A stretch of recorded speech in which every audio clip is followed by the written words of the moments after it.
L'égoïsme, mon meilleur conseiller? Ah, ah, oui, on en a déjà parlé, je pense. Vous avez déjà entendu ça.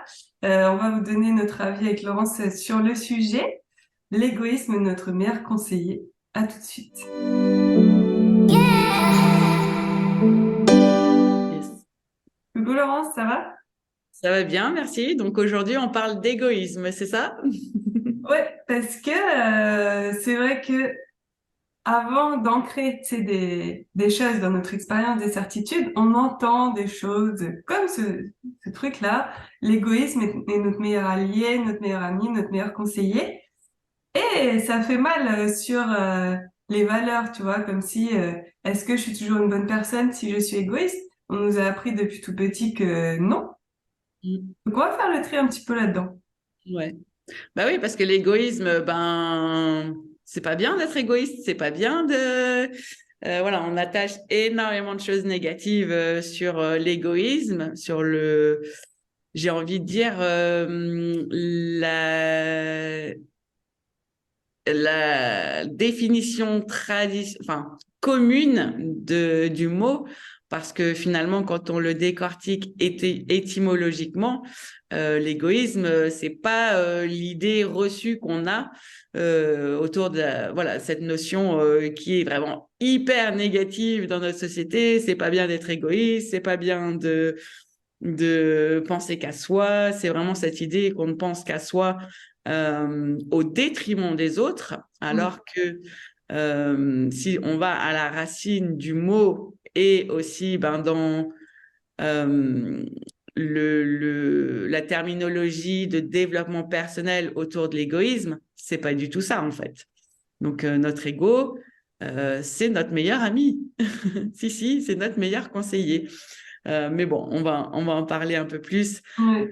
ici parce que on veut déconstruire cette idée reçue que être égoïste, c'est être une mauvaise personne, c'est de ne penser qu'à soi, c'est voilà tout cet héritage négatif autour du mot, de la notion et dans notre relationnel en fait et surtout étant quelqu'un qu'on a souvent traité d'égoïste dans mon développement adolescent, ça, voilà, c'est allé piquer mon ego, mais pas de la bonne façon. Et c'est ça, en fait, qui est important de bien, enfin, voilà, qu'on Ouais. peut amener aujourd'hui dans cette vidéo et en espérant que ça aidera plein d'autres personnes aussi à voir l'égoïsme Mm. de manière différente.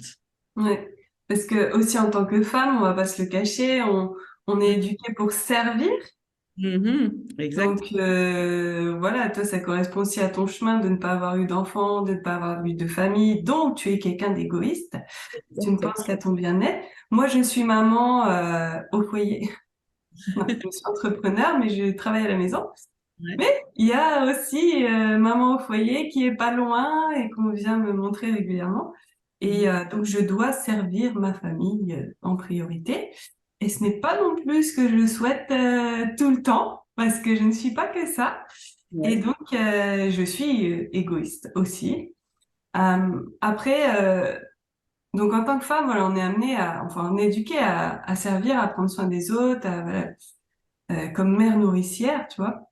Ouais. Mais en fait, moi, je pense que dans tous nos stagiaires qu'on a pu accompagner, même dans leur parcours de prise de conscience, d'éveil, ça Mm. passe par un moment, un retour à soi, Sûr. parce que déjà, il faut apprendre à se connaître, pour connaître ses besoins, se responsabiliser, choisir sa vie et la construire. Enfin, ça passe par là, forcément. Si tu sais pas qui tu es, ce dont tu as besoin, tu peux construire, mais sur on sait pas quoi. Et Simplement. j'aime bien l'image aussi, tu sais, dans l'avion, là. Le masque à oxygène, si tu veux sauver les autres, tu te le mets d'abord à toi. Exactement. Donc, c'est bien beau le sacrifice et tout ça, mais c'est un petit peu l'histoire ancienne, en fait. Mm. Et- Et je trouve que cette image, en fait, du masque à oxygène dans l'avion, c'est exactement ça, en fait, l'égoïsme, en fait. C'est non, c'est d'abord son propre bien-être, sa survie, son alignement, pour justement être une meilleure version de soi pour les autres. Mm. Il y a aussi cette image de il faut être un vase plein pour pouvoir servir les autres. Enfin, donc faut se nourrir soi, faut se nourrir soi. Notre vie, on en a qu'une, un corps, on en a qu'un. Il faut prendre soin de lui, c'est notre véhicule dans la vie, c'est notre meilleur allié. J'ai fait une méditation d'ailleurs là-dessus parce que corps allié, je trouve qu'on l'oublie trop souvent de le remercier pour tout ce qu'il fait pour nous. Et, et j'ai un petit peu dévié là. Et du coup, je parlais à un de nos futurs stagiaires tout à l'heure et me dit, moi, j'ai envie d'aller vers une voie altruiste. Mm. Et j'ai dit tout de suite, oh, oh, oh. C'est Ouais. pas parce qu'on veut aller travailler dans le bien-être, changer sa vie, avoir de l'impact positif sur le monde, qu'on est altruiste. Mm. Altruiste, ça veut dire je donne et je reçois pas. Ouais. Oui, c'est ça. Et je crois pas qu'on est à cet endroit-là du tout. Et donc, je lui ai expliqué ma vision des choses de, tu dois apprendre à être égoïste, à faire les choses pour toi, et c'est pas du tout négatif. Lui, il est tout jeune, il a 21 ans. Ouais. Donc, tu vas apprendre à faire les choses pour toi. Donc, ça amène aussi, lui, en ce moment, le regard avec les autres, ses parents, ses amis, qui sont pas dans le même monde que lui. Lui, il perçoit un autre monde pour lui, et c'est vrai que là, il est encore aux études, ses parents, ils veulent qu'il fasse un master. Enfin, tu vois, on est Ouais. vraiment dans quelque chose, de traditionnel, et lui, il veut déjà choisir autre chose. Ouais. Donc, il va faire la formation avec nous en parallèle, et puis il va construire sa vie, et puis, tu vois, petit à petit, il va s'affirmer. Mais il faut qu'il, tu vois, à un moment donné, il dit, en fait, je lui ai dit bravo, enfin, dans ce contexte-là, Mm. d'avoir su écouter tes désirs et te choisir quelque part, rien qu'aller chercher l'information de qu'est-ce qui existe qui pourrait me plaire, c'est Mm. génial. Enfin, ça veut dire que tu as quand même un espace d'écoute en toi. Mm. Bien sûr, ouais, ouais, c'est ça. Et c'est d'autant plus admirable, plus on est jeune et plus en fait on est aussi souvent dans l'ego, mais l'ego maltraité, l'ego souffrant en fait.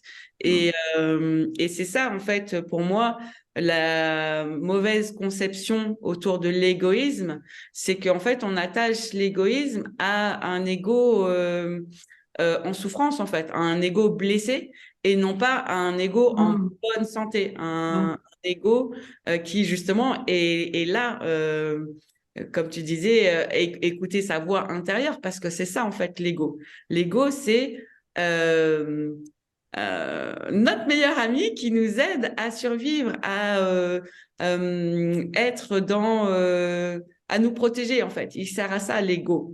Et l'égoïsme tel qu'on l'entend aujourd'hui, c'est l'expression d'un ego voilà, qui est pas Mm. en bonne santé. Et c'est ça, en fait, l'égoïsme tel qu'on le voit, c'est l'expression de l'ego, mais qui a été guéri de ses blessures, qui n'est plus en réactivité, qui n'est plus dans la protection vis-à-vis de nos blessures d'enfance, par exemple, aussi. Et, euh, Mm. et donc, c'est ça, en fait.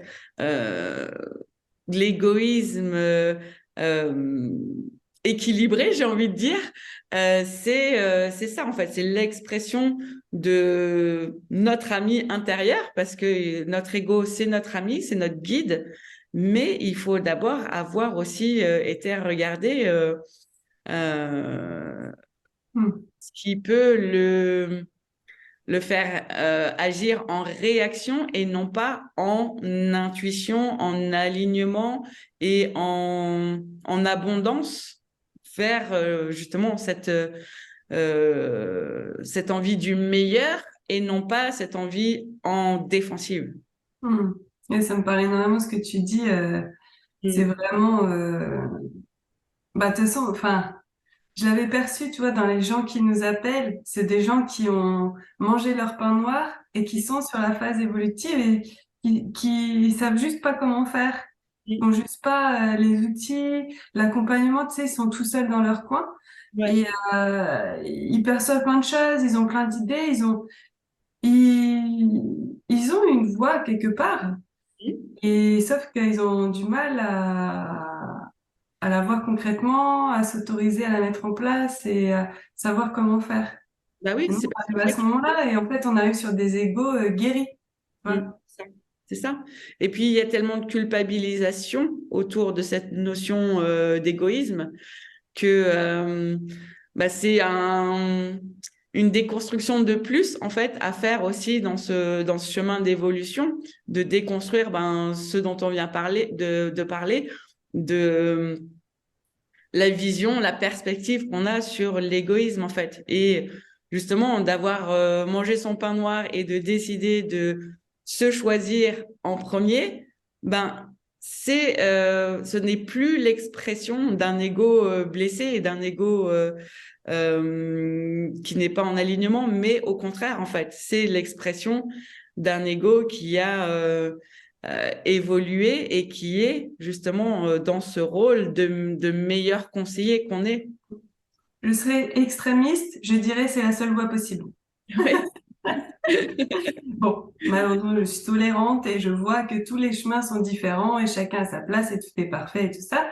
En tout cas, ceux qui sont à cet endroit-là, franchement, nous, on les accueille avec grand plaisir. On offre plein d'espaces, d'offres qui permettent d'avoir une évolution, une transformation de vie concrète. En fait, c'est là, on est là-dedans pour avoir la vie professionnelle et personnelle qu'on désire manifester, de la manière qu'on souhaite manifester, avec les relations autour qui sont porteuses et tout ça.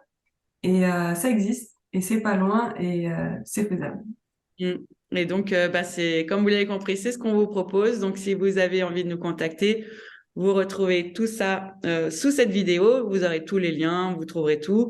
Et en attendant, se choisir, ce n'est pas être égoïste. Et donc, on vous souhaite une belle continuation avec cette notion. À la semaine prochaine.